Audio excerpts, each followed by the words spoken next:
Sunscreen is cancer causing. Let that natural vitamin D on your skin. Well, associating improper use of sunscreen with increased risk of skin cancer does not mean that sunscreen causes skin cancer. And it's important that we distinguish association with causality.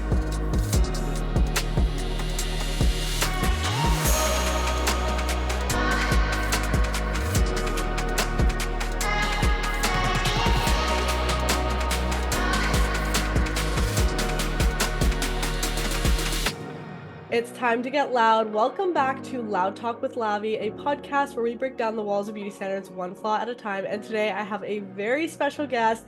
Please welcome Dr. Danny Guo. Thank you so much for joining me on Loud Talk today. It's my absolute pleasure to be here. It is so exciting to have you here. I have so many questions for you, but just to start off, can you walk us through your experience and how you became a dermatologist in the first place? So I grew up in Vancouver as a first-generation immigrant. I came here when I was really young, but spending most of my time in Vancouver, I decided to go to UBC as an undergrad. Initially, I actually wanted to be a mechanical engineer for Ferrari. That was my childhood dream. I quickly realized that wasn't for me once they started to get a bit more real. I kind of found my passion for biology, which is what led me to doing a master's degree in experimental medicine afterwards. And through that, I was able to understand some of the integrations between science and medicine and decide to pursue medicine after that. I did medical school at the University of Calgary. During that time, I found a passion for dermatology through meeting a bunch of mentors and some of the nicest dermatologists in the country. And they inspired me to pursue that career. So then I did a residency back at UBC, after which I went to University of Toronto for a surgery fellowship specializing in skin cancer surgery. Wow. And then now I'm back in Calgary where this is where my home is now. Wow, that is a crazy journey. I feel like you've been to every school in Canada at this point. 16 years. So it was a long journey. Wow, I don't know how you had like the strength to go through all that schooling, but it definitely got you to where you want to be. So you didn't have like the idea to become a dermatologist from the get-go, which I think is cool to hear because especially with kids like now like leaving high school and stuff, I think there's so much pressure to like know what you want to do. And I know for me, I was so lost in that. And then I ended up, going into engineering at UC. But before that, I was like, who knows? Like we're just so like trained to just seeing these certain jobs out in the world. So did you ever think that you were gonna like after you said you had an interest in biology, did you think that you were gonna end up in dermatology? Or did that Not at all, actually. At that time, I was really interested in basic science research and pursuing a degree in like PhD, essentially, in basic science research. The exact topic I wasn't sure, but I really enjoyed doing research and I really enjoyed teaching. And I thought that working as a professor at the university would be kind of my ideal job. But during my master's degree, there was nothing wrong with that career path. It's just I developed this other passion. I really wanted to involve interpersonal interactions and working with people into my career, more so than just teaching. So that's when I decided that medicine was probably a better career for me as opposed to basic science research. I mean, it's still very interesting. It's just that I would be in a lab for most of the year, except for the conferences that I go to present my work. So yeah, and definitely I didn't go into medicine thinking that I wanted to do dermatology either. I think dermatology is one of those specialties that people discover later after they go to medical school. Most people go to medical school thinking they want to be an internist or work in the ICU or be a surgeon or work in the emerge, right? Because these are the things you see on TV. These are the types of medicines that we are most exposed to. But certainly there's a lot of specialties that people come to discover after they start medical school. I think the average time people change their career goal in medical school is 5 times. So for me, it was like once or twice. Very, very interesting. Yeah, and I'm out of curiosity, like growing up and stuff, were you into like skincare and stuff, or was that more like did you find the importance in it after you went to dermatology school? So I actually grew up with eczema, and living in Canada, that's just extremely prevalent, right? You have eczema and then you live in Canada, so it just gets worse, especially during the wintertime. And I was one of those kids that just refused to put on any skincare because I just didn't like the way it felt, or it was just icky. It was just weird to me growing up.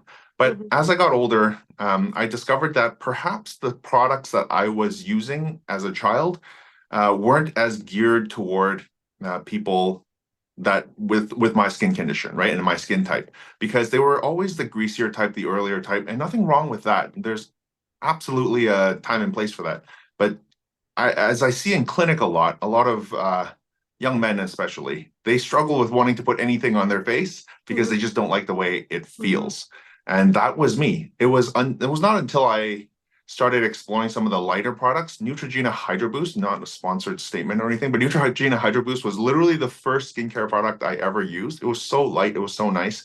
And that's kind of what opened my eyes to, oh, skincare isn't so bad after all. Right. Yeah, no, for sure. I see it too, like with my like boyfriend, my brother. It's like even a struggle for me to just see them apply the skincare because seeing them apply it, like I don't know why they have to apply it one like so rough and it's as if they're applying it like it's like this terrible thing for their skin. I'm like, you can just like apply it normally, Yeah, but I think it is like I don't know, I just don't think that there are a lot of products that, are very inviting for them to use or they just associate it with like that, as you said, like that typical greasy feel of a yeah. moisturizer or something like that. But it's interesting to kind of know your progression in that career. What would you say like was the most kind of mind-blowing thing that you learned about skin that you were like, oh my gosh, I didn't know. I don't know if that makes sense as a question. I mean, the single most, I mean, now it's common knowledge and now it's very obvious to me, right? But I remember going through learning that the single best anti-aging ingredient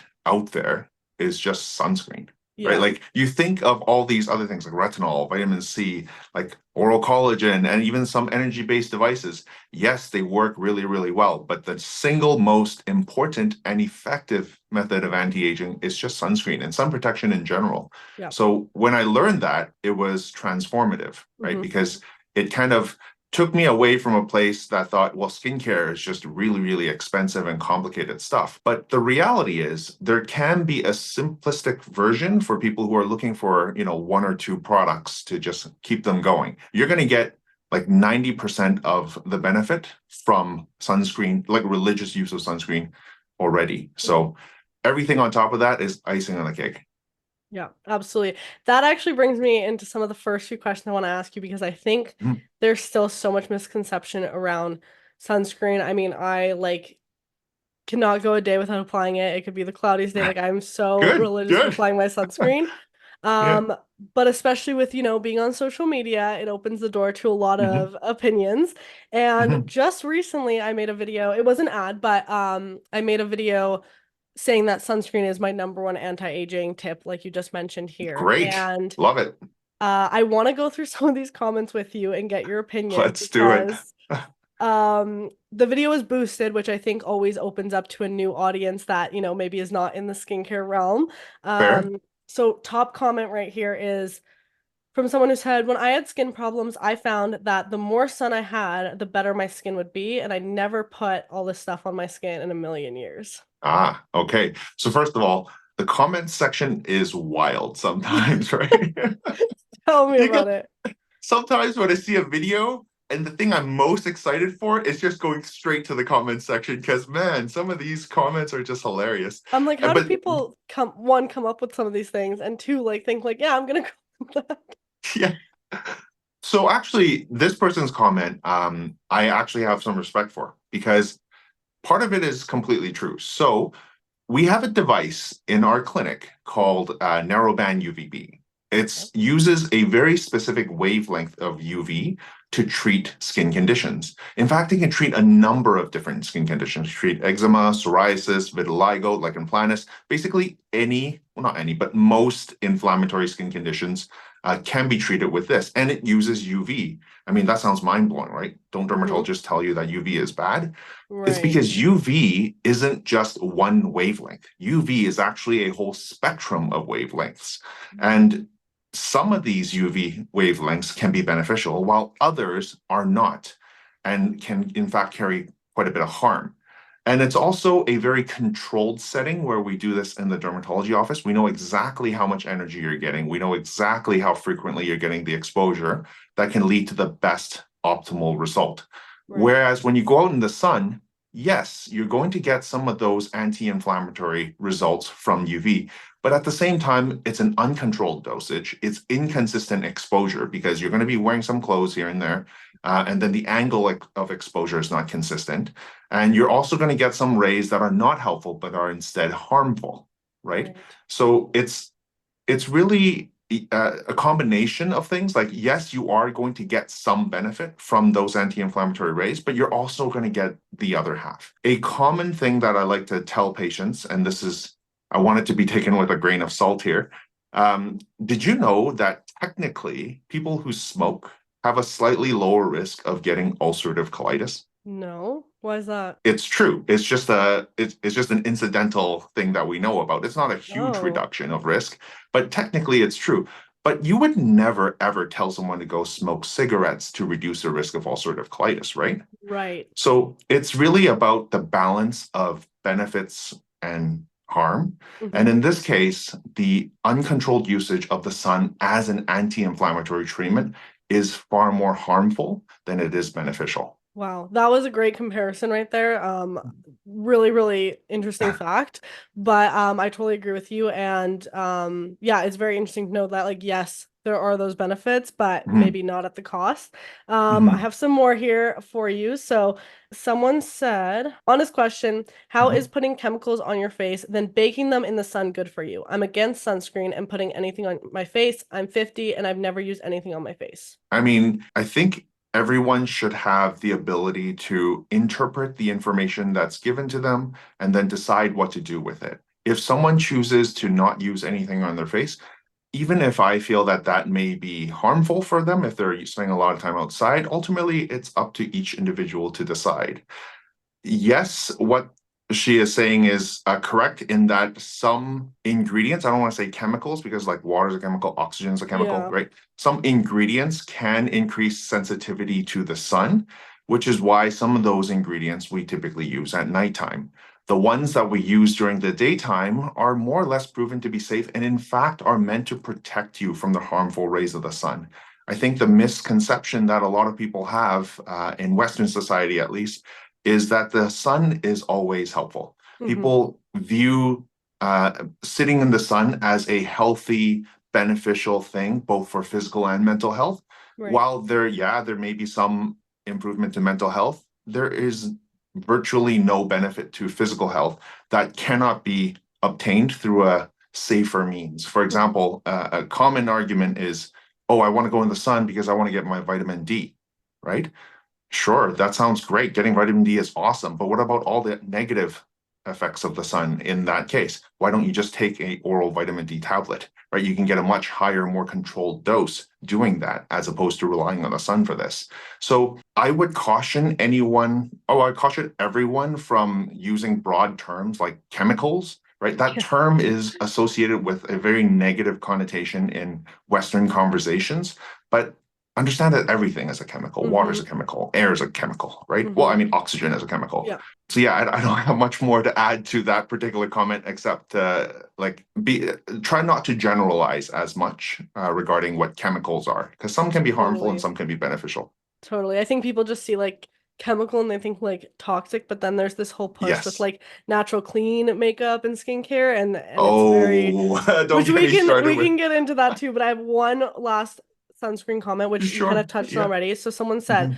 sunscreen is cancer causing. Let that Mhm. natural vitamin D on your skin, which you kind of addressed the vitamin Yeah. D situation There already. is one additional nuance to that comment, though.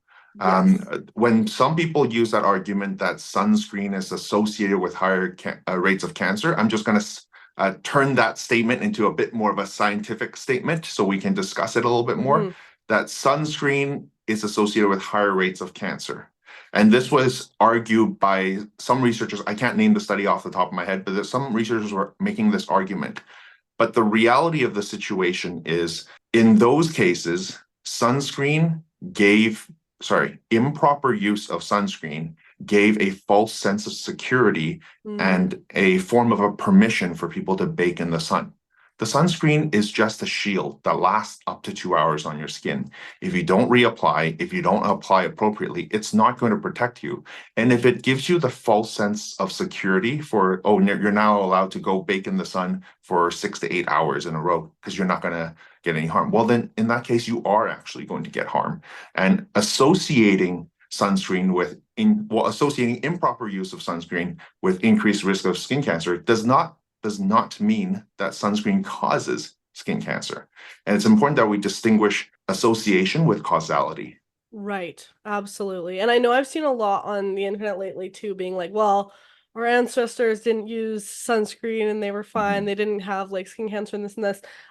Do you also think that this is associated with like life expectancy and Mhm. that we are like living longer now, so we're seeing the effects of skin cancer and sun damage? So excellent point. So that is one of the two reasons for why we are observing what that person is saying. One, because we are living longer, and the longer you live, the more any form of radiation affects you, and the sun is a form of radiation. So yes, the older you get, the more skin cancer you're going to see.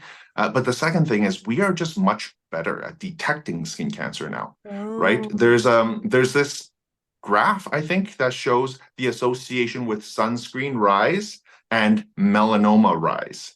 So that's where people are saying, oh, sunscreen causes cancer. But the reality is, we became aware of the negative effects of UV and skin cancer at that time point. So people started coming out with sunscreens to protect you, but then we also became much, much better at detecting skin cancer. So I would actually argue that it's a combination of both of those things that may lead one to believe that, oh, we didn't have skin cancer 40 years ago or 50 years ago, but now we do. And that's because of sunscreen.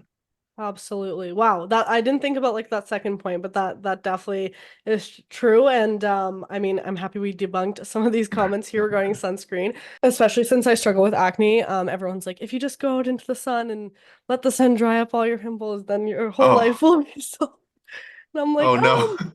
I'm still gonna protect my skin from the sun. I mean, don't get me wrong, I love the sun. As you mentioned, like the mental like benefits of it. Like for me, I thrive in like a sunny environment. Like I love Mhm. summer and everything. So I definitely feel those effects. I always feel like the effects of like seasonal depression and stuff, but Mhm. still gotta protect my skin from the sun nonetheless. So to be totally fair, a lot of people automatically assume that dermatologists are basically telling you to never go into the sun, right? No Yeah, matter what. It's the most harmful thing in the world. stay That's actually inside. not the message. That's a distorted message. The message is to stay safe in the sun. If I Mm, told you to never go into the sun, why would I even talk to you about sunscreen? Just right. I would talk to you about bomb shelters and like cement roofs, right? So I believe in doing what you love, but just being safe about it. Like people die in car accidents Mhm. every single day. I don't tell people to not drive. I just tell people to wear their seatbelts and obey traffic law, right? Right. So it's just about doing what you love, but safely.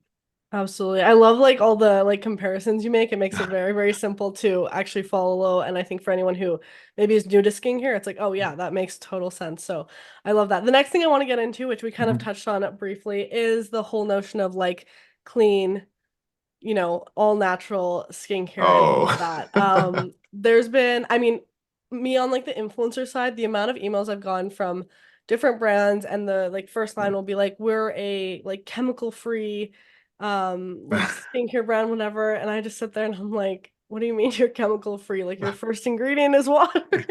does the bottle come with a vacuum inside with no chemicals whatsoever? Like you open it, you hear this whooshing sound as air goes in. Yeah, absolutely. And I think it has created this like fear like mongering in a lot of Yes. customers, especially when they see products with, let's say, like acids, even if it's like a hyaluronic acid, like that word just like scares people of just like seeing the Mhm. ingredients. So can you kind of give your opinion on the whole like clean beauty notion that's going on? So clean beauty is a marketing term. There is no scientific definition or consensus definition of what clean beauty means. It is purely for marketing, and it is capitalizing on this fear that of chemicals, essentially, of the word chemicals. That word is just so negative that, in fact, I think companies stopped calling their sunscreen chemical sunscreen. In fact, they now call it organic sunscreen versus inorganic sunscreen because Hmm. of the negative connotation that's associated with that word. And it's not only that word. I actually just posted something on social media as well about marketing terms in skincare and how some brands try to sell an emotion as opposed to sell a product, right? It Hmm. makes you feel good, makes you feel natural, makes you feel clean. But these terms don't mean anything. Like how does feeling natural, like how do you Right. measure that, right? So I would stay away from relying on those terms. If a brand uses those terms, but the product comes with good science and has excellent ingredients, there's nothing wrong with that. But I just Absolutely. wouldn't be blinded by or lured by such terminology that carries no scientific basis. And I think that's at the end of the day, a very important component of choosing the right skincare is choosing ingredients that have evidence behind them, like scientific evidence, and using products that are honest about what their products can do, as opposed to just try to sell you a feeling. Absolutely. And as you mentioned, like there's some brands and products that I love that maybe they Mhm. do use those like marketing terms of clean, which I Mhm. understand. Like they have to, Yeah, stay ahead of the game. And like if that's what yeah, people want to buy, like that totally makes yeah. sense. Um, They're a company, they have to make sales. I get it, right? But we just it's exactly. important that we kind of look past this as consumers Yep. if we want to be smart with our choices. Absolutely. And going off of that, can you tell me more? And this is like an area that I want to learn more on, so I want to get Mhm. some of your knowledge on this is products being like non-comedogenic or Mhm.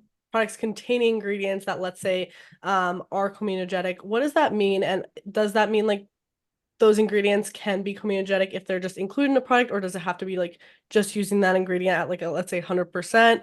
What does that Mhm. actually mean in the skincare terms? So, do you know what a comedone is by chance? Yes, yes. It's like, Right. yeah. Yeah, so just for the audience here, a comedone is essentially a blackhead or a whitehead.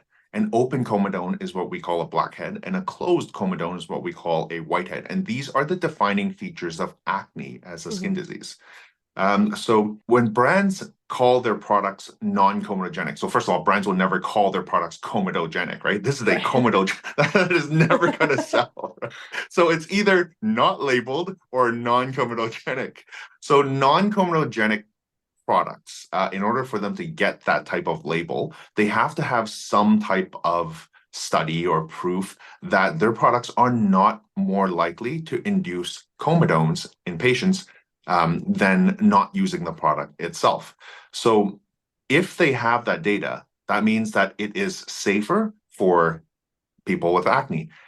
But it's important to be nuanced with this, right? Like they don't say 100% of people who use this do not have an increased number of comedones. It's always a percentage. So Right. some people are still going to have to shop around and find the right product that doesn't cause a breakout for them. Now, products that don't say non-comedogenic, it doesn't mean that they're necessarily comedogenic either. It's just that they didn't take that extra step to prove whether their products will affect this population or Mhm. not. That makes a lot of sense, and thank you for explaining that because I think that's a term that is thrown around a lot as well. And also like with that, like pore cloggers, for Mhm. example, like if an ingredient, like let's say like shea butter, for example, Mhm. people usually associate that with being a pore clogger. Is there a difference between like a product having like a percentage, like a small percentage of shea butter versus like applying just straight shea butter to the face? Like, does that make a difference in how much of a pore clogger it could be? So I actually haven't seen that association as much with shea butter specifically. The ones that I do see as what people call pore cloggers are usually the ointment-based products, and that's Okay. because it literally forms a seal on top of the pore that doesn't allow the contents to come out. Now, the reality is this is a very individualized process. What clogs pores for one patient doesn't always clog pores for another. And it's not only the products that you're putting on your face that will determine whether you are at higher risk of getting comedones or not, it's the way you apply them as well. So if you are Oh. to use a very gentle cleanser on your face, it's probably not like one with SA even, right? The salicylic acid, it's probably not going to cause any issues with comedones. But if you were to use the same cleanser and scrub your face with that and use it 3 times, triple wash every day, Mhm. twice a day, then you're probably going to get comedones from that alone, right? So it's not Oh. only the product, but it's how you are using it. So it's important to understand that whether a product is publicly perceived to have a higher risk of clogging your pores or not doesn't necessarily mean it'll apply to you. And you need Mhm. to focus on more than just the product and also how you're applying it. Right. That makes total sense. And that leads me into my next thing, which for me, Mhm. I often I get very, very dry skin, especially like living here in Calgary. The Me winters are too. like awfully dry. And It's terrible. I'll often use like things like let's say like a petroleum jelly in like a Mhm. slugging type of technique Mhm. at night, which really helps with my dryness. And I Mhm. personally have not found that that has like given me more acne or anything like that. If anything, it's Oh, maybe helped with like just, you know, the healing process of my skin by like locking in that moisture since my skin gets dry. And a lot of the times I get like ripped in the comments because people are like, you know, this is clogging your pores, this and this and this. What are your thoughts on that and like using a petroleum jelly when you have acne? so you can certainly, so this is a interesting topic because a lot of people have this perception that slugging is associated with increase of acne. It's Mhm. actually not 100% true. So first of all, if you slug like that person on TikTok who I think made this whole thing viral in the first place, like that gigantic glob Yeah. of Vaseline, you're probably more likely to run into some issues, right? But that's not what real slugging is. Slugging Mhm. just means applying a generous amount of occlusive ointment, like Vaseline or CeraVe ointment or Aquaphor after your moisturizer and actives to help lock in moisture. Right. Vaseline itself is not technically higher at a high risk of giving you breakouts by itself. You actually just have to cleanse properly beforehand and apply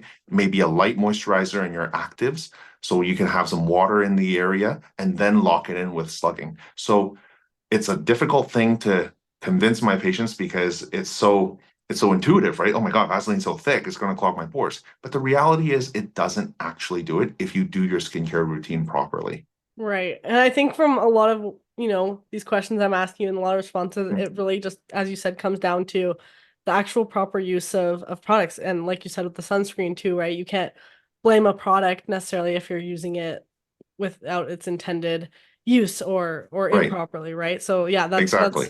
very interesting. And that's good to know because I always get slammed in the comments anytime I pull out Vaseline and I'm like, I So promise it's you not actually ruining my use skin. Vaseline and it doesn't worsen your acne, right? No. Yeah, so that means you're doing your skincare routine correctly. Yay. Good job. That's awesome to hear. Wow. Okay, let's talk about acne because I definitely want to talk about acne with you. Mhm, So, I know when we first met I touched on this a little bit, but I talked mhm, to you about how I found for me Accutane wasn't something that I was completely comfortable going mhm, on. And in my experiences, some of, you know, the doctors I had seen stuff, I felt like that pressure to go on Accutane or that like other solutions weren't even a possibility to look at. mhm, And one thing that I really resonated with you on is, you know, you mentioned how it's so individualized and it really mhm. depends on each person's situation. So, what do you suggest for anyone who's maybe struggling with acne and has been presented Accutane? They're just not sure if it is the right solution for them or not. So, excellent question because this is a very common question. And for some people, it can be quite a touchy subject. Now, I don't want to make broad medical advice Right. without having seen each, because like any type of medical advice should be tailored to the individual and their circumstances, health history, all this and that, right? But in general, proper care of acne needs to focus on more than just what prescription I'm going to sign for you. You Mhm. have to look at multiple things. So, number one, you have to first start with proper skincare, what you do at home, right? So, don't overwash your face, don't over scrub your face. Use a gentle cleanser, right? Use non-comedogenic products if you can. For your actives, try to use something hydrating, like a hyaluronic acid serum, along with an exfoliating serum like salicylic acid, for example. So these are all things that are over the counter. And then make sure that you use your sunscreen and ideally pick one that's non-comedogenic as well and that doesn't, in your particular situation, flare up your acne. Now, after this skincare component is done, then we can talk about prescription things and things that can be done in the clinic. And that can be broken down into prescriptions and devices, right? That can be done. So for prescriptions, for many people, they find that they try different prescriptions and it doesn't work for them. And the reason is when the doctor sometimes is prescribing their medication, they may not be considering the type of acne they have. So the most common, there's like 15 types of acne, right? But the Oh most wow. common types of acne there's like these weird variants with funny names in the textbook that we have to memorize in order to be a dermatologist. But anyways, I'll just talk about the basic ones. There's comedonal acne, right, which is blackheads and whiteheads. And for some people, that's all they're ever going to have. It's just blackheads and whiteheads. There's inflammatory acne, also known as papulopustular acne, which is characterized by inflammatory papules like red bumps and pustules, right? Like what people traditionally consider as pimples. And the ones that they can pop is the pustules. And then there's the more severe variant, which is the nodulous cystic acne that contains like big nodules, might have some deeper scars and have some cysts. And the treatment of each one of these is different. Right. So it's important that you see ideally a dermatologist who can help you accurately determine what type of acne you have and then give you a treatment that's targeted toward that. Now, the end spectrum of all of these different treatments is Accutane. Accutane, there's a lot of negative drama and reputation online. So I think that this may be this might be this part of this podcast that's going to get you some comments that we're going to have to answer at a later point. But Accutane is the only prescription treatment out there with a consistently known cure rate. In fact, we can tell you what the likelihood of cure, as in you're never going to have acne again for the rest of your life, after a certain course of Accutane. That's the only medication that we have that good evidence of. Does that mean things like antibiotics won't, in some people, cure the acne and that they'll never have acne again? No, it will happen for some. It's just we don't have great data to support a specific percentage or a protocol that can lead to that.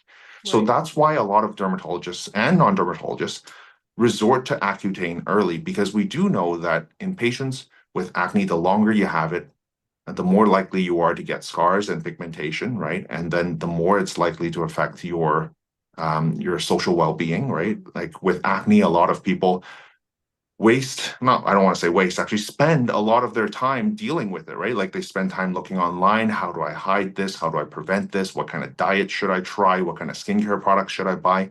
And they spend a lot of time and money on these things. And this whole time, it's impairing their ability to socialize for some people that feel embarrassed about it.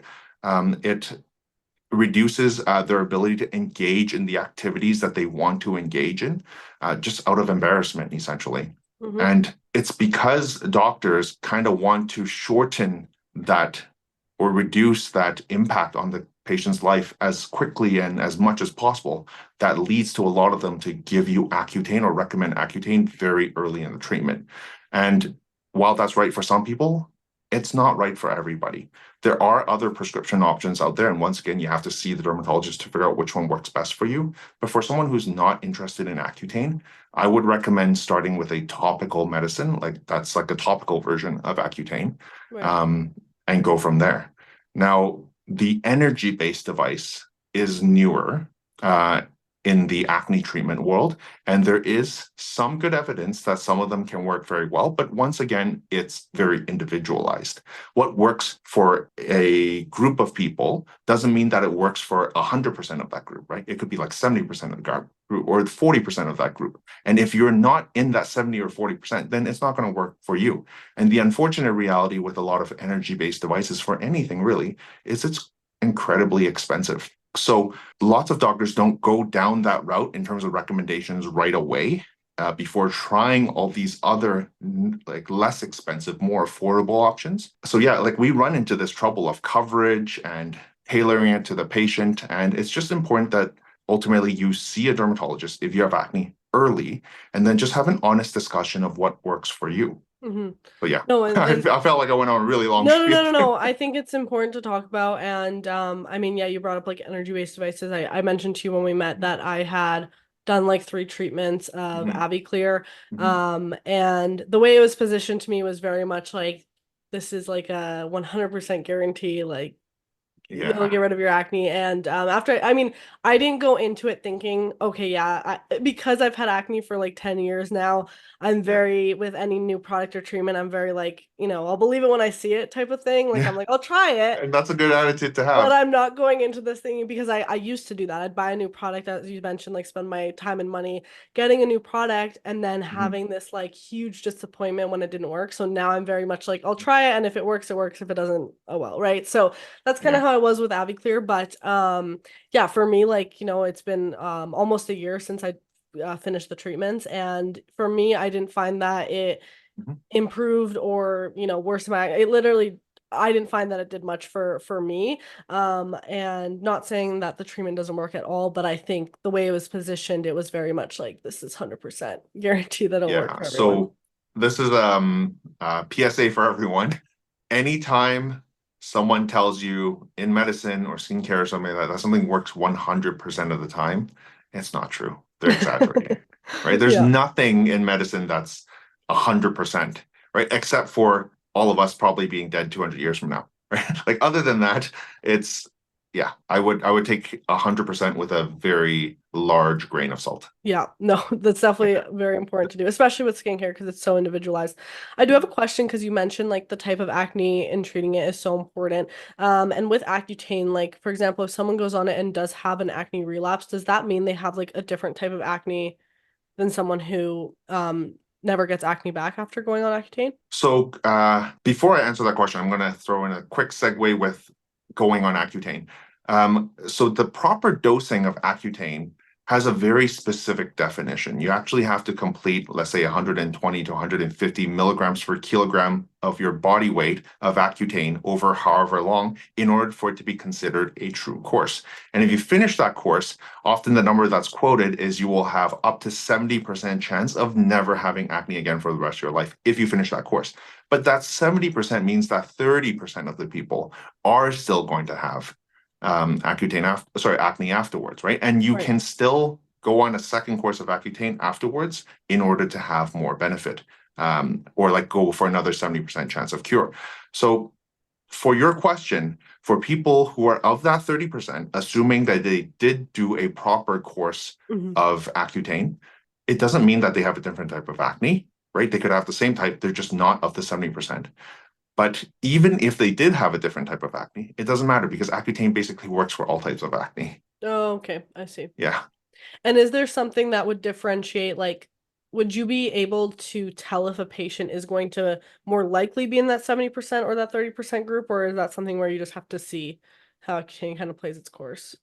I mean, I don't have any evidence-based answer to that, but like off the top of my head, but I would imagine that the more severe your acne is, the more likely you're going to get a relapse. Hmm. Not every person with severe acne that I put on Accutane has had a relapse. In fact, most people haven't. But I would imagine that to be the case. And if you've tried Accutane before and you relapse, and if I were to do another course of Accutane, then I would argue that your chance of relapse is higher Okay, just because it failed once. But other than that, I don't have evidence off the top of my head on the success rate. I see. And how much is like acne related to, for example, like hormonal imbalance, like um inconsistent sleep, stress levels, all of that, Mhm. diet? So stress is related to everything, right? Like every single condition out there to some degree is related to stress. And while we would like to talk about stress management, ultimately that's a very individualized process.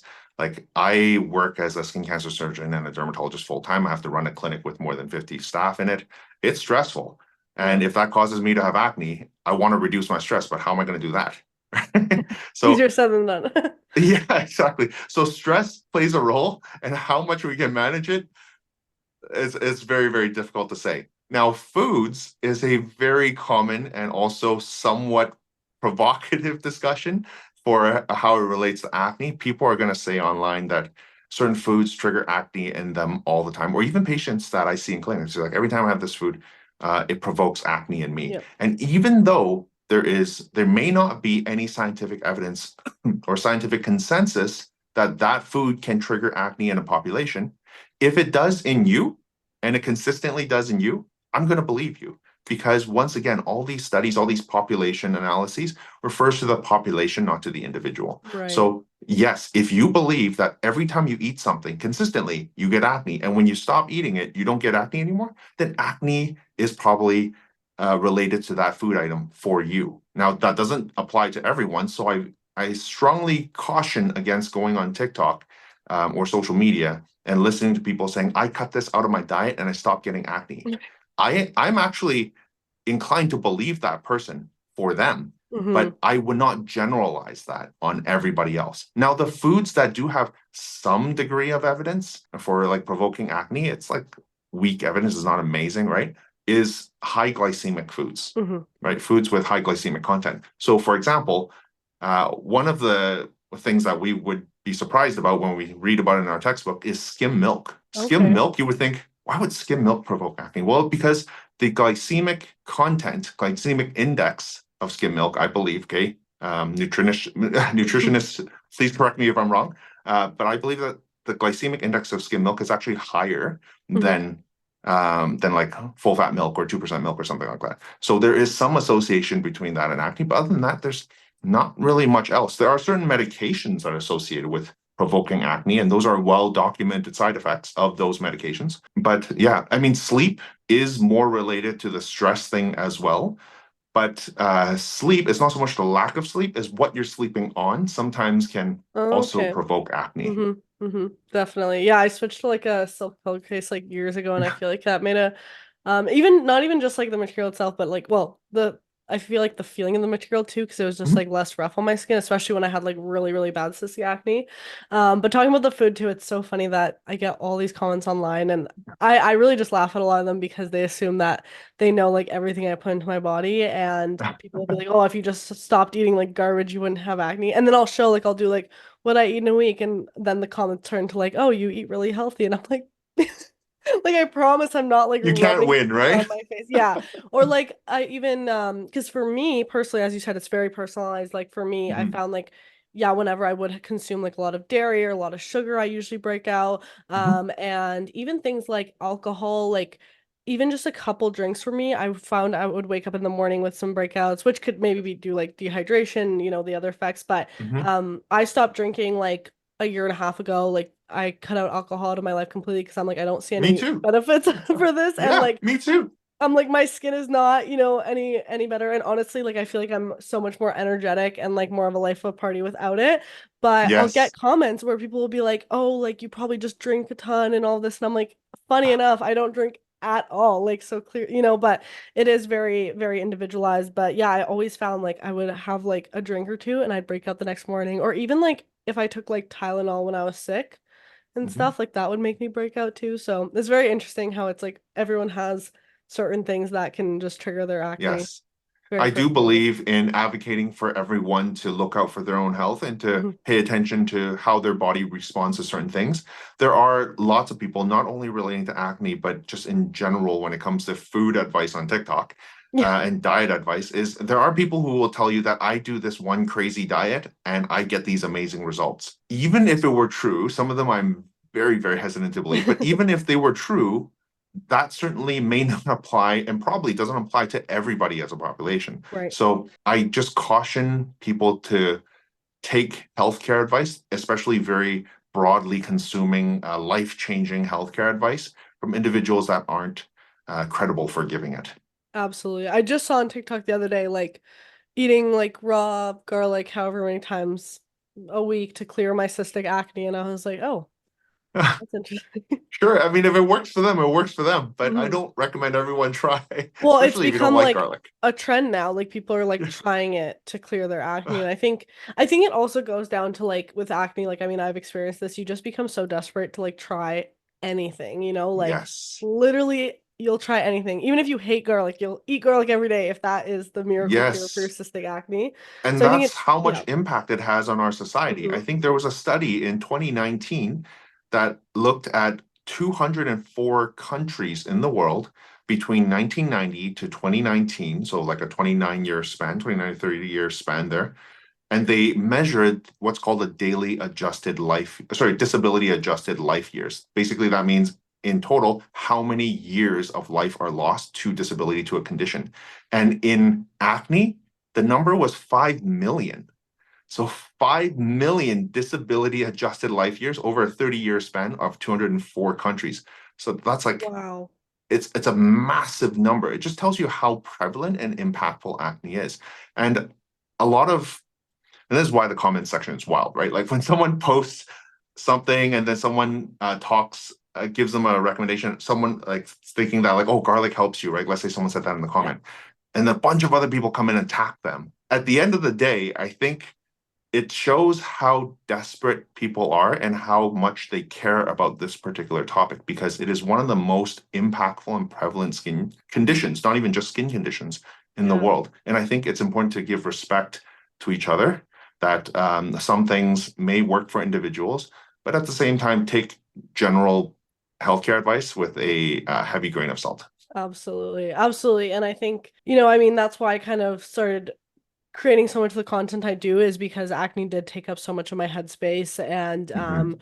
really controlled my confidence and just the way I lived my life too. I felt like it really defined me. So I kind of had to flip that switch and completely like take back my control, which like I think posting about it and being open on social media actually helped me do that by also like empowering other people. But I see it so much in my comments and that's why I started this podcast too, is just like helping other people because I didn't grow up with acne being something that was normalized and like talked about in media. And I never want to say like acne is normal because there's always like something behind it for why it's Right. caused, but I think just being more open, like normalizing talking about it Yes. and normalizing that almost everyone in the world is going to experience acne at one point or another. Right.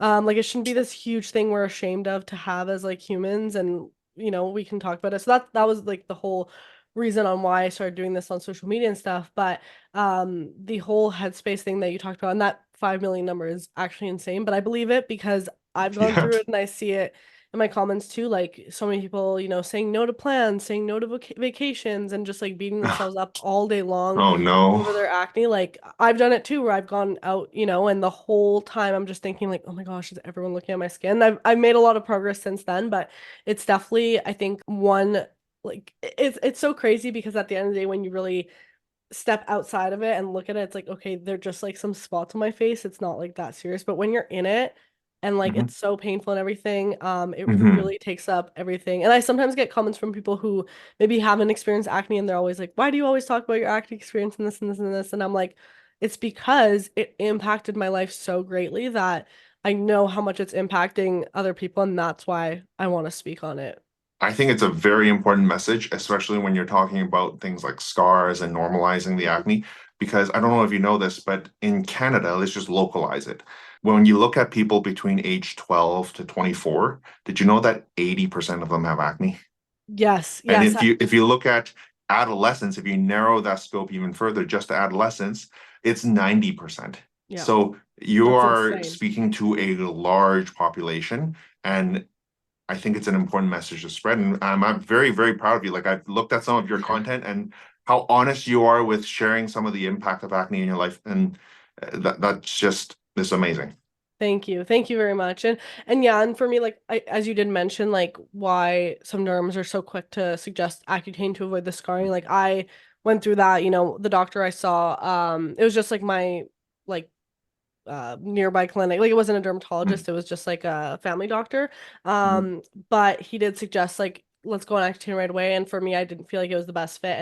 And a concern for him was the scarring. But in that moment, I already made the mental decision for myself that the physical like maybe effects that I'll have from Accutane and the personal effects that I had when I went on hormonal birth control, Mm-hmm. those did not outweigh the benefits of me not scarring. So I had to like Mm-hmm. make that choice on my own. And now I am left with a lot of scarring.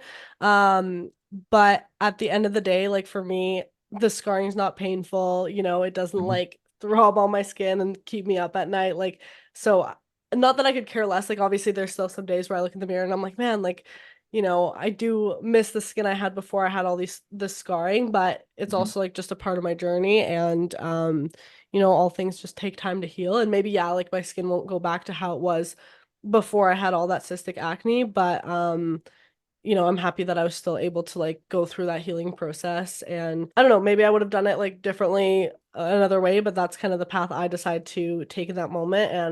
And when people do tell me, like, oh, you're just an Accutane hater and this, I'm like, no, like it's so personalized. And I would never Mm-hmm. say like don't go on it. It's the worst thing ever because I didn't go on it. I don't know the experience with that. I just think it's kind of up to everyone. And I get a lot Mm-hmm. of people in my comments like, every day. It could be a video that's not even about my skin at all. It could be like a new, like, check out these new clothes I bought, whatever. And people are like, go on acting, go on acting. It's just like always, always, always. And I just find it so interesting that people are, so angry at me for not choosing to go on Accutane. And I'm like, at the end of the day, like Oh, no, no, it's no. you're not like I don't understand sometimes how my acne bothers other people so badly. And I think it does come down to a lot of people not understanding how I can be like comfortable in my skin Mhm, even if I have like acne and acne scarring. I think that is what it comes down to and why they're kind of like projecting those comments onto me. mhm. But yeah, I do think I mean, it is the number one reason I talk about it because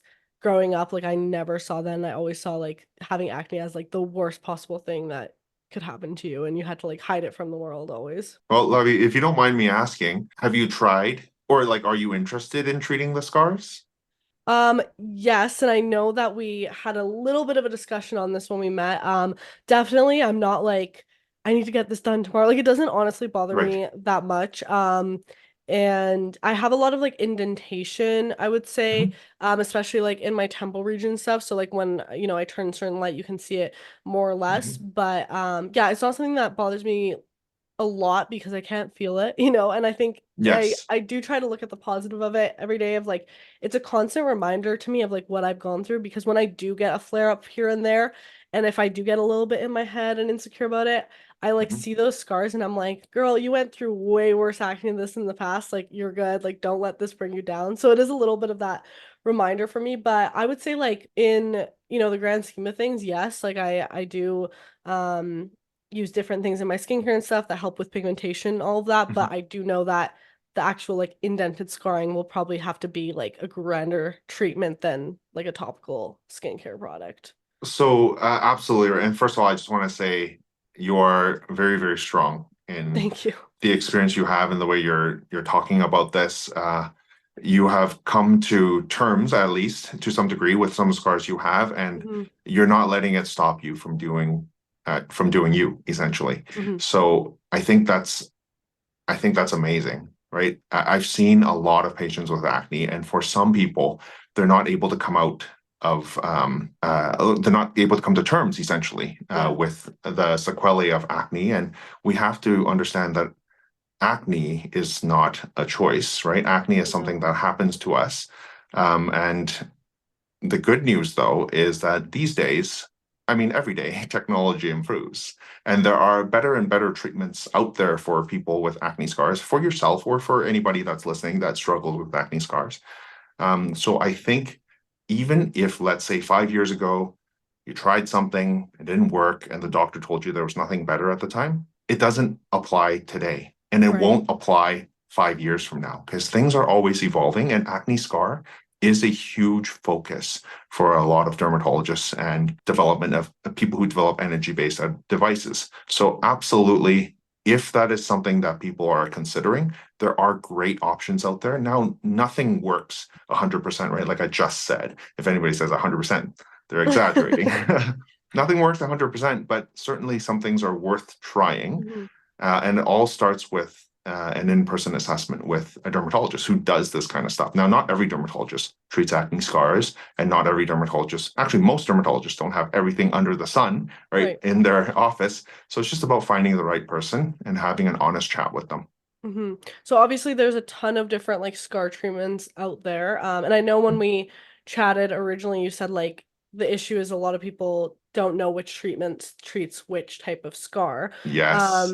So can you kind of give an outline of like the main types of scarring and maybe like the treatment that people should maybe try out for those different types? Yeah. So there are far more than I can fully cover, Yeah. and I'm sure there are some treatment out there that I don't know about because different things are approved in different countries, and Turkey might have something that we don't have here. But the broadest terms, acne scars splits into two major categories: the hypertrophic scarring and the atrophic scarring. Hypertrophic scarring means scars that stick out, and atrophic means the ones that go in. Hmm. Right. So when you mention indentation, that would be the atrophic type of scarring. Right. So hypertrophic scars are usually either just classic hypertrophic scars in which, they stick out a little bit, or keloidal scars, which are true keloids that form on the face after acne, or on the chest or on the back after acne. And keloids different from normal scars in that they expand beyond the site of the initial injury. So for example, if you cut your skin, right, like just a cut right here, you would expect to get a scar right there and not for it to go farther, right? Like up your elbow or anything like that. And so when scars expand beyond their initial site, they're called keloids. So that's what a keloidal scar would be. In both of these cases, our options are actually kind of limited. In the very extreme scenarios, surgical revision, like surgically removing the scar, may be the best option. But in most cases, injection of a steroid, a localized steroid right into the scar to thin out the scar, injection of another chemical called Effudex, which is traditionally actually used as a topical chemotherapy. So it sounds very extreme, but in very low doses, it actually works for keloids as well. And using lasers like pulse dye laser, which is a vascular laser that destroys the blood vessels in the scar, and hopefully that can help flatten it quicker, and it can also reduce the redness of the scar, are the main options for treatment of hypertrophic scars. Now, for atrophic scars, it gets a little bit more complicated. The three types of atrophic scars that are most commonly seen in acne are pitting scar or ice pick scars, right? Boxcar scars and rolling scars. None of these are that obvious, right? So if you see a very obvious pit in the skin, it's like someone took a microscopic ice pick and just whacked your face with it. That would be an ice pick scar. That's what I Those, have for sure. yeah, those are best treated either with a small local excision, like you take a little circular punch biopsy and you just punch out that scar and you stitch together and you replace the pit with a thin, like a 2 millimeter line or something, which Oh. often fades, not fades completely, but fades enough over time that it's easier to hide than an actual pit in the skin. Or using something like TCA cross, which is a high concentration, high potency, but very localized chemical peel that you put right into the hole. It will turn white, it will scab, and then hopefully it will scar flat. Oh, So those would be the two main options of treating an ice pick scar. For a rolling scar, rolling scars are when your face, if you look at it from the side, kind of looks like this, right? Like hills and troughs. To treat those, you have to understand that often they happen because of tethers. So when a very big cyst or a inflammatory lesion of the skin causes inflammation deep into the skin, sometimes it can form a tether attaching the skin to the underlying fat or underlying structures. So that skin is pulled down, and that's why you see this kind of rolling scar. Of course, there's altered collagen and all that as well, but I'm just simplifying the process here. In that case, I'd like to check patients for tethers in their skin, like through a clinical examination. And if they do have the tethers, I actually do what's called subcision with a little bit of hyaluronic acid, like a sheet of hyaluronic acid underneath. Now, a subcision is when you use often a blunt instrument, not a sharp instrument, like a long needle, but it's actually blunt at the end. And you go underneath and you kind of cut all those adhesions oh, between the skin and underneath. But if you just did that and then just let it heal, sometimes it'll heal just fine, but it's inflamed after the cutting and you leave that alone, it's just going to attach again right away, right? okay. So actually use a little bit, and many people do this as well, use a little bit of hyaluronic acid right there underneath to form a sheet to prevent them from connecting again, to reduce the risk of reattachment. And I do that before I do any surface treatments like lasers and whatnot, because I find that the tethers ultimately prevent it from healing right. Right. So that would be the way I would treat rolling scars. First, start with the subcision, followed by something like CO2 laser resurfacing or Interesting. intradermal injections of hyaluronic acid. The third type of scar is like a boxcar scar. So imagine a fresh field of snow in your backyard and like on Christmas Day or something. And then you just took a cardboard box, you threw it on the snow, and then you just pushed it. And then you took the cardboard box away. That shape, that's what a boxcar scar would look like. The ones that kind of look like this. Okay. In that case, you have altered collagen, like the collagen in the skin is kind of disorganized, and you also have loss of collagen. So the collagen is brought back down. So the most common way to treat this is actually to start with CO2 laser resurfacing, which punches microscopic holes in the skin and allows the collagen to regenerate itself.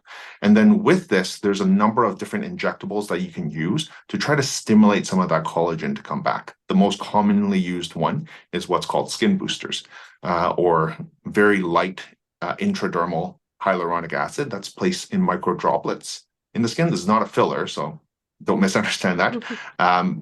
But there are a number of other ways that you can regenerate some of that collagen as well. But as with any of these treatments, one treatment often is not going to be enough. You're going to need, especially if you have very severe scars, you're going to need multiple sessions over time. And I typically tell patients that go on this journey with me, that this is going to be a 1.5 to 2 year journey that we're going to have to go on together slowly. Because when you do a laser treatment, for example, you're not really seeing the effects of it until months afterwards, anyways. And then only after those, let's say 4 to 6 months, would you do another treatment if needed. And then you got to wait another 4 to 6 months. So you see how this can take a long time. Yeah, it's definitely not no overnight. That was so interesting to hear about all the different types because now like I mean I definitely think I do have some like ice pick scars, especially on the side here. Because it Mhm. like right as you described it, but then as you were describing the other kinds, I'm like, maybe I have like some of those other kinds on like different parts of my People face. usually Just have a mix of all three of yeah. them. Yeah, because Yeah. I've definitely like I found I got like more of the like huge cystic breakouts like definitely around like my mouth and lower jaw. So I Mhm. think the rolling scar is definitely a better way to describe like what's going on over here. So very, very interesting because I think scarring sometimes with acne is like not even as talked about as like acne, and that's a space that's, slowly starting to be more talked about in itself. But Mhm. people are so focused on like treating the acne and with obvious reasons, but then no one really talks about like the impacts of how like acne scarring can make you feel because it's like, okay, you've Oh, put in all yes. this work It's to, lifelong. yeah, clear this acne, and then it's like, oh, Mhm. well, now I'm left with all this scarring that, can't just be cleared maybe with like a topical treatment as like let's say your acne could be in some cases. So it's definitely very impactful, and I think it's like that, yeah, it's a literal Mhm. scar of like where all your acne used to be. And for some Mhm. people, I mentioned that like more positive mindset I've tried to have with like the reminder of my acne, but I definitely was in a place before where I'm sure a lot of people can relate to of Mhm. the scars are a constant reminder of like all the negative, and all like the hard stuff you had to go through with your acne, and it just feels like a never ending cycle. So yeah, It's no, very that was impactful for sure. And I encourage anybody with acne scars that are interested in having treatment to go seek out a healthcare professional that, ideally a dermatologist mhm, that's close to where you are, and chat with them, and but just have an understanding of the complexity of acne scars, and that sometimes people go to the doctor hoping that there's that one miracle drug that's just going to fix everything. But as I outlined, there are like 5 or 6 different treatments depending on which type of scar, and chances are you have a little bit of everything, right? right. So the reality is you can't expect just to have one treatment of a single modality that's going to just be the end all and be all of acne scars. It's a process and it's a Absolutely. journey. Absolutely. Yeah. Long journey. Acne in itself, it's a long and Mhm. complex journey that you have to be prepared for. For the next topic here, I want to ask you about some like at home skincare devices, mainly Okay. like high frequency ones and like microcurrent devices, and as well as like LED masks. Because I know those are questions I get a lot on my pages as well. Yeah. Did you have any specific ones you want to talk about first?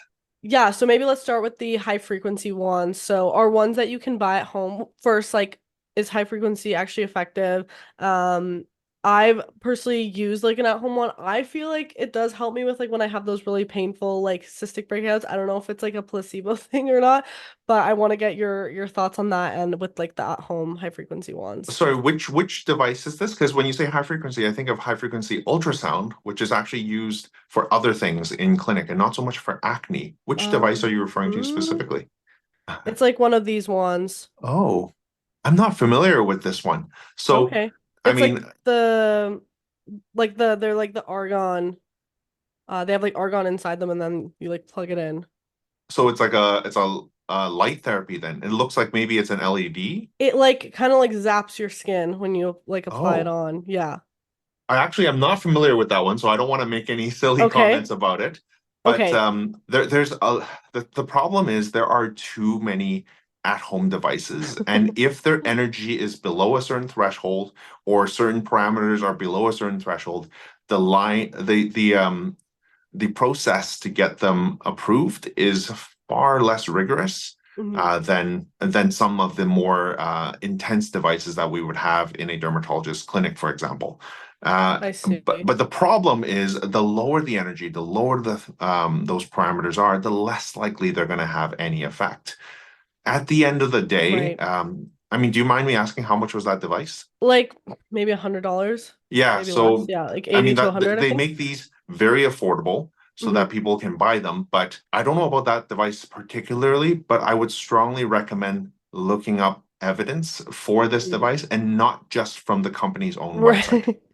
Right? Yeah, yeah, yeah. Because there's obviously a strong bias if you Hmm. do that.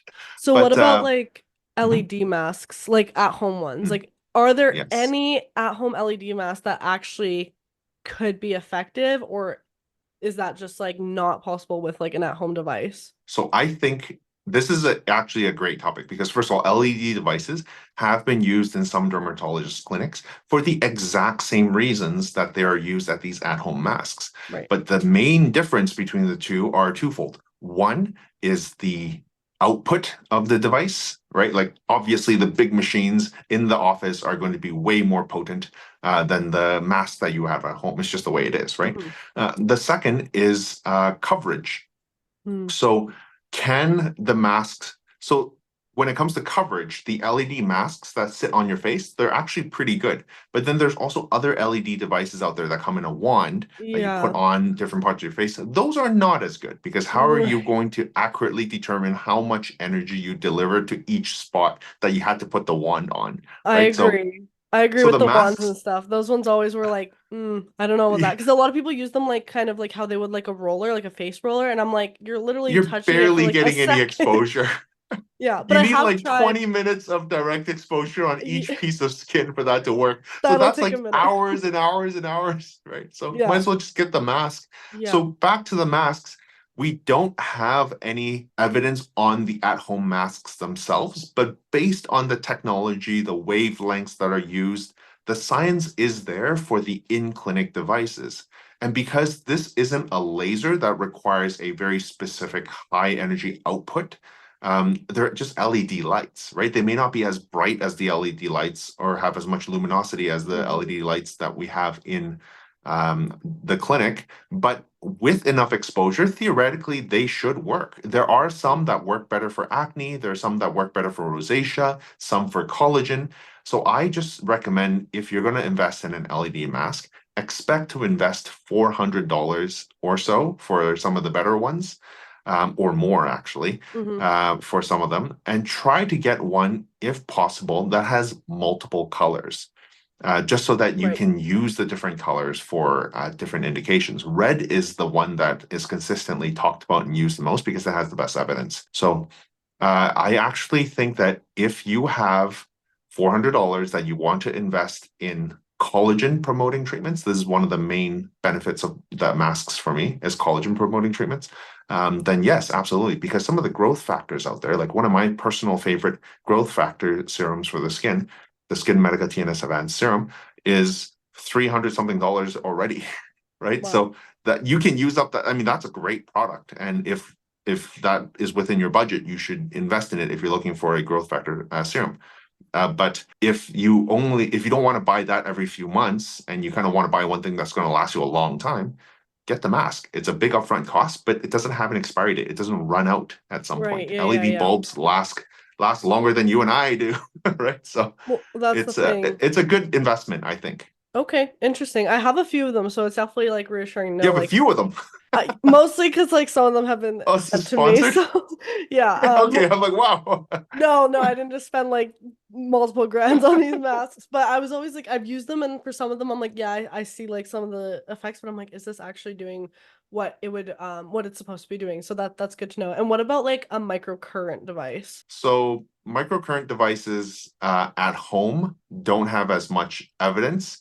And in the rare case, I've heard people getting pigmentation from them, from like Really? just being discharged inappropriately. But I think that was probably more of a faulty device than anything. Okay. But what are you trying to achieve with a microcurrent device at home, for example, I don't personally use one. I have a couple that like I just have that were laying sent to you? around. Yeah. Such luxury. No. But I don't know. Like I'm like I see people, using them in the morning, kind of part of like maybe a depuffing routine and such. And I've used a couple of them. Like I would say I more like just the actual experience of using them. I thought it was a nice experience, but I can't say I've used one consistently to be like, okay, I'm trying to achieve a certain result out of it. So these devices, along with many other similar ones out there, may be an unpopular opinion. Maybe I will never get sent one by one of these companies after saying this. But a lot of this is more placebo than anything. Okay. Yeah, Interesting. yeah. Interesting. These devices don't have robust studies to prove that they work. And when there's a lack of evidence, it doesn't mean that they don't work. It just makes me wonder, is it worth the money? Right. Hmm. So if just like all those treatments we talked about before, if it works for you and it makes you feel good and it does wonders for your skin, go ahead and do it. But as someone who speaks about skincare products and skincare routines and skin conditions online, Yeah. I don't feel comfortable broadly endorsing any one particular product unless it has good scientific evidence. And at the end of the day, not only do I, speak on social media, I'm also a dermatologist in real life. Yeah. So uh, I would like to be a bit more cautious with things that I endorse because I think it carries certain weight.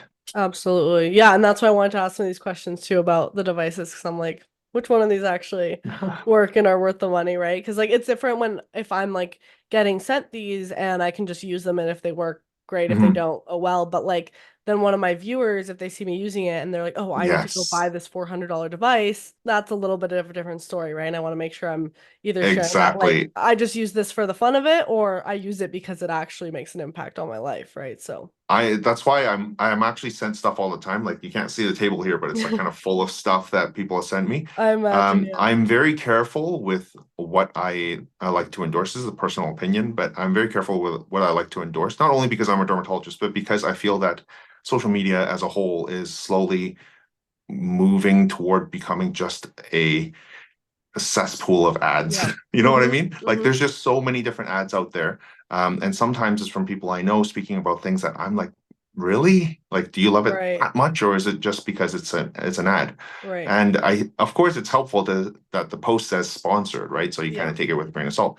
But at the same time, I think that we need to be very cautious with what we say online, and then for consumers, you need to be very cautious with what you believe when you Absolutely. hear about these things. Yeah. Yeah, absolutely. And I mean, being an influencer, like I definitely see both, I don't want to say both sides of it, but I think when I started out, like I was saving like I started on social media when I was like 13. So I was saving Wow. like, yeah, like any dime I could, any birthday money to buy like a drugstore lipstick. And I would do like so much research and watch so many reviews to make sure that like my $10 were being like well spent on like the best drugstore lipstick I could find, or skincare product or whatever it was. So I get sent all this stuff, and if I don't love the product, I think me saying like, yeah, it's good, like someone might watch it and go spend their money Mhm. on it, right? So I just have to think back to like my 13-year-old self when I would be saving up my money to be like buying that product, and now instead getting sent it, right?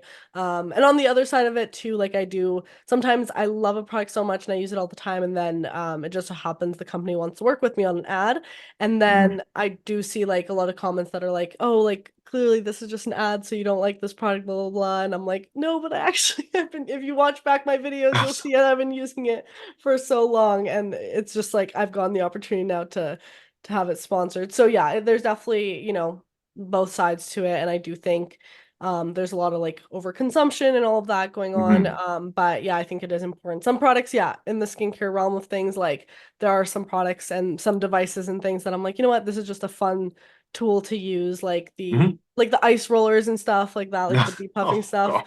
Like I don't think that I don't say like, oh, I use this because it like changed my life, but it's more just Yeah. something I like to add to my routine, more of a like self-care item that's relaxing or whatever. So I think, yeah, that's a good point to make that differentiation between products for sure. Because it adds up. They're all really expensive and everyone, Yes, and there's always new ones, and yeah, every day. even the same one is just being remade version 2.0 or the updated 2024 version. Yeah. So yeah, overconsumption can definitely be an issue. And in this is kind of a segue a little bit, but in this economy, right, Yeah. where everybody's struggling a little bit, I do believe in smarter consumption and just um really choosing what you buy. And it doesn't help that there's more ads than ever out there right now. But yeah, it's a thing we're all going through right now. Absolutely. Well, that is our time for today, but thank you so incredibly much for making time in your busy schedule to sit down and talk with me. I learned so much from this episode, honestly, so I'm sure Oh, other I'm people really did glad to too hear that. listening. But wow, some really great tips in terms of like scarring and acne, and also like thank you for debunking some of the crazy comments I get too in terms of Those are always so skincare. fun. Yeah, do you want to let the people know where they can find you on socials and stuff? Yeah, so my Instagram is where I am primarily. It's Danny Guo, so DANNYGUO.MD. Or you can find me on TikTok at DERM Dermtalk. Awesome. Yeah, I'll have all of Dr. Danny Guo's social media down below in the description. You guys should definitely follow him. His content is so good. And of Thank you. course, it's just like really good quality and honestly like you just like have all the right information all there. And honestly like I just want to say because I've followed a lot of dermatologists and stuff, but you have like the whole creator thing down. Like Oh, your thank you. editing, your like lighting and setup. Like I'm like you're like a This professional thing? TikToker. Yeah, like all of it, and like your captions, and I'm like wow, like this guy's a really professional social media person Thank you. now. That's so awesome. But yeah, I'll have all of his socials down below. You guys can definitely check him out because really great content. But thank you again so much for joining me on this episode. It was an absolute pleasure to be here. I look forward to chatting with you again. Absolutely. So, to everyone listening, we post every single Sunday at 7 a.m. MST. Thank you so much for tuning in. And you'll hear from me in the next episode of Loud Talk with Lavi. Bye, everyone.